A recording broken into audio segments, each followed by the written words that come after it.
green flag is in the air, and Gito Yakuin leads us off the line. A great start from the pole sitter.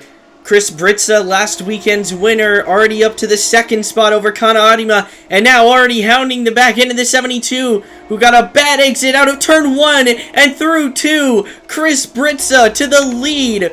What a move by the 77 up into the first spot as they head down into corner number 4 for the first time today, and Yakuin takes the lead back. What a daring move, but Britza back around the outside with the drive off.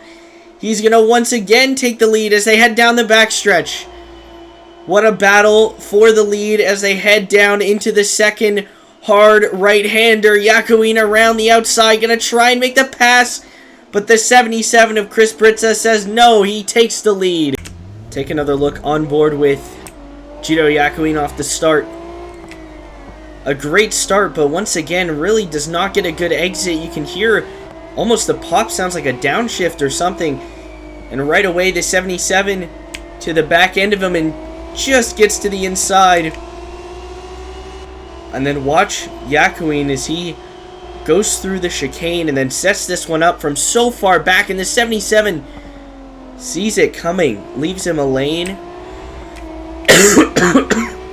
It goes back around the outside, coming across the nose of the 72 and then heading down the backstretch here. The 77 weaving just a bit, loses a bit of speed and brakes pretty early for the corner, and that almost costs him, but he still manages to retain the lead. Has been much faster the last couple of laps. After the pit stop, Arima has been much closer to Yakuin's pace through the middle sector, and you can see she has closed the gap. It was just over 3 seconds. And now it's under 1 second as they head once again through the technical section, and the 7 is right there on the back of the pole sitter. 2 rookies battling for a spot on the podium. To the inside goes Kana Arima, sliding through, and will take the second spot on Gito Yakuin. Nice move by the 7. Take another look here on board with Arima.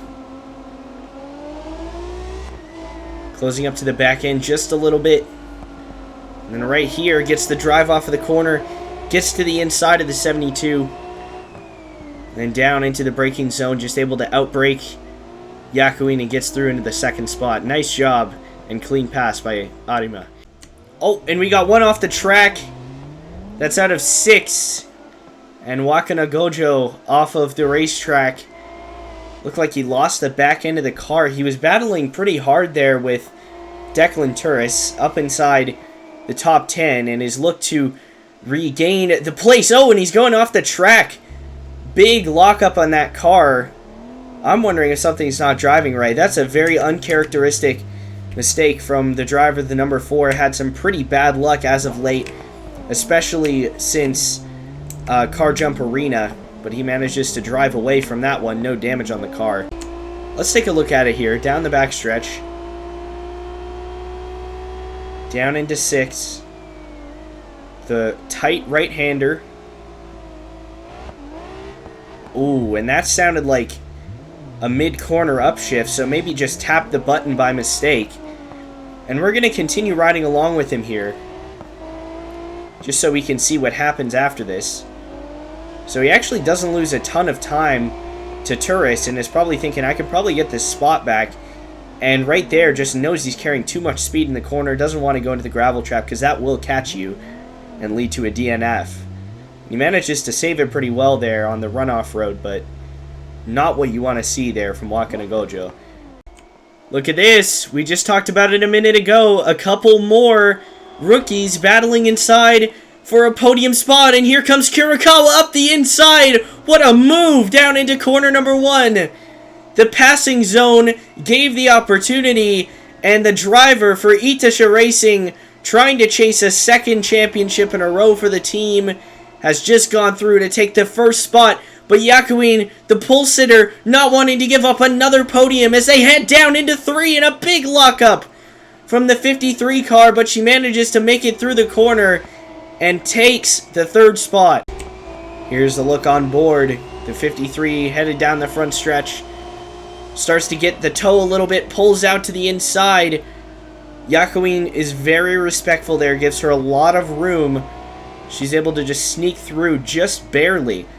And you'll see right here how close it was. Up the inside to 53. Barely overlap there. You can see how close the two are. Barely a wheel's width between the two as they head out of corner number 1. Oh, big crash down the front stretch. Felix Arvorn involved in it. I believe Tommy Schell got a piece of it as well, and we're on board with the Team Prema racing machine as well. Another look at it here. This is on board the Chaz Brazian in the Team Prema racing car. Almost contact right there. Oh, and just moved over. I don't think he was clear of Tommy Schell, or he didn't know that they were still 3 wide, and that causes a big pileup into corner number 1. Another look at it. Headed down into corner number 1. You see Brazian there on the inside. Thinks he's clear of Schell, who's in the middle. You can see there's quite a bit of space between Schell and Arvorn, and there you see the two make contact on the inside. They come across into Felix, who's just an innocent bystander in that, really. And, yeah, unfortunately, that one's going to be on Chaz in the 14. You can see the debris coming down on the fence. Big impact into the styrofoam barrier there. See all the damage on the front end of Tommy Schell's machine. First yellow of the day comes out for the first accident of the day. 3-car crash battling for the 14th spot. We'll be back after these short messages.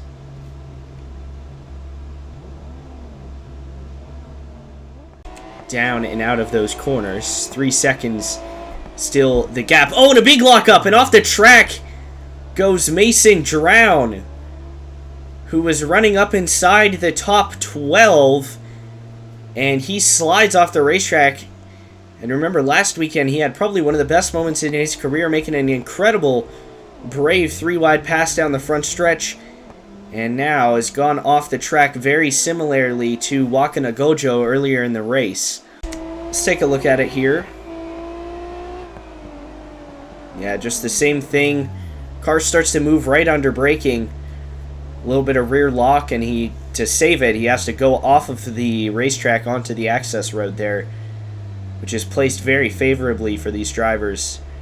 And he manages to just put it in reverse, back it up, and get it going in the right direction for the second big lockup of the day. You can see just how sideways that car was on the entry to the corner. And he has to lock it all the way down so that he doesn't get into the barriers. Oh, crash on the racetrack, wheel off. It's a white wheel. Is that Akane? No, it's Mason Drown, who was running in the 16th spot at the time after losing positions from locking up and hard into the wall. The yellow flag will come out with 6 laps to go, and this might set up a 2-lap dash based on how long it takes for them to clean that up. Let's take another look at it here from the same angle. Oh, got on the curb almost. It looked like the car just snapped around on him, and that is a heavy hit into the outside wall. Almost similar to how it happened to Wyman Malinovic, just too much wheel on the entry to the corner. The car almost goes upside down. That is a big hit into the outside wall, takes him out. When these cars get into tank slappers like this, it's never a fun thing. Even though it's just a sim, still feel it inside the car. On the wheel, the force feedback and everything. You're trying your best to save it there fully to the right. You can see he's holding the steering wheel fully to the right, but at this point the car's not slowing down, and that is a heck of a lick. Car gets up into the air. Right here it almost bites and flips over, but luckily stays 3 wheels on the ground and comes across the racetrack to bring out our second incident caused yellow of the day. Coming back to the 1 lap to go. Chris Britza looking for 2 in a row.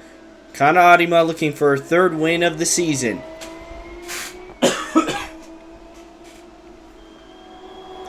Snaking down the front stretch. Arima pulls to the inside, trying to make a move down into 1. She's too far back. Britza didn't get a good exit there. It's very close.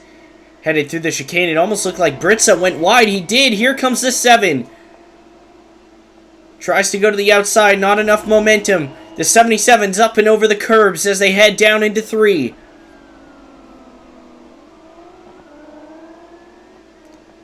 Around the sweeping right-hander for the final time and down onto the backstretch.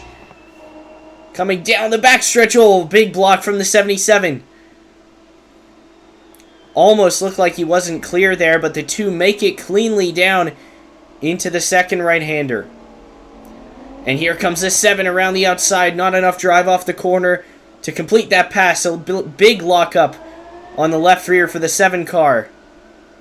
These 2 pseudo teammates battling it out. The old versus the new.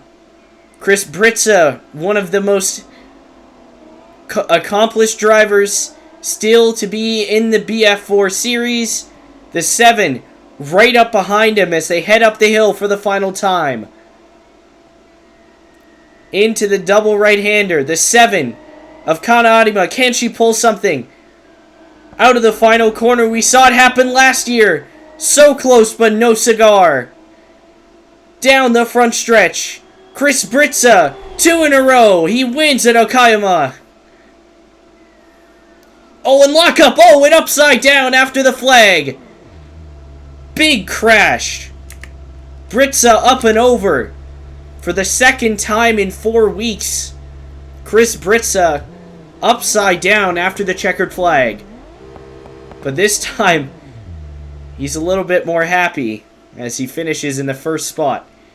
Another look at what happened after the checkers here. The 7 pulling to the inside, still carrying some momentum. The 77 trying to slow it down. Goes in to turn for the corner. The 7's not expecting it. Goes to the inside, and you can see she's locked up the right front tire. And the 77 just runs over the front of her.